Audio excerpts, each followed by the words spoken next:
Okay, here we have the Audi Q5, which is the baby of the Q7, I suppose. Let's start with the basics. The rear view mirror, the vision through this window is slightly obstructed by the headrest, but generally it's quite good. The side mirrors are absolutely enormous, and we love that because we want to see where we've been and what's going on around the car. I mean, they are absolutely huge. So 10 out of 10 to Audi for picking up on that.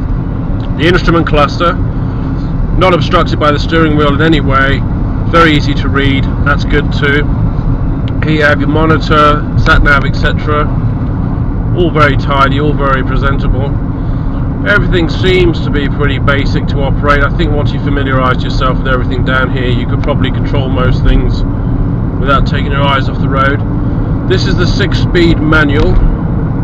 Now that 6th gear is a must on the motorway. If anything, I would say this car feels like it could have a bit of a bigger engine. It doesn't feel like it's realising its full potential, which is a shame because everything on this car is so nicely put together and finished off. Audi really are doing some beautiful cars at the moment. The steering on this car is superb. There's no lag on that steering at all. You turn the steering wheel and the car responds straight away. Now if I give the car a bit of a wiggle test, do you know what, there's hardly any roll at all, and that's quite surprising because this is quite a chunk of metal. I'd feel quite confident to do an emergency swerve in this car at speed. It's very rare I'd say that in such a large car. Also, while I'm driving along, I'm not hearing anything outside. In fact, the only thing I'm really hearing are the other cars go by. There's not a lot of noise from this engine. There's not a lot of noise from underneath the car. If there's anything negative I would say about the car, and I really am picking here, is the driving position feels a little bit odd. It would take me a little while to get used to it, but I think once you have, it should be fine. But you know, you're high up, you've got good visibility.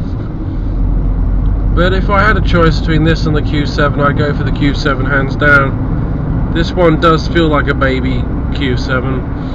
And although it's very nicely put together and it does drive well, the lack of power from the engine, the smaller aspects of the car, it doesn't seem to have the same harmony as the Q7. I mean, like the wing mirrors are huge, but because the car's smaller, they look out of place and look almost gormless.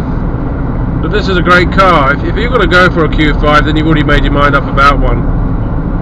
But I would urge somebody to try the Q7 first. But to be fair, if I had to give this car a score out of 10, it's definitely going to be around about the 8 mark. I mean, it really is that good. It's just Audi are putting together some amazing cars right now, and this is no exception.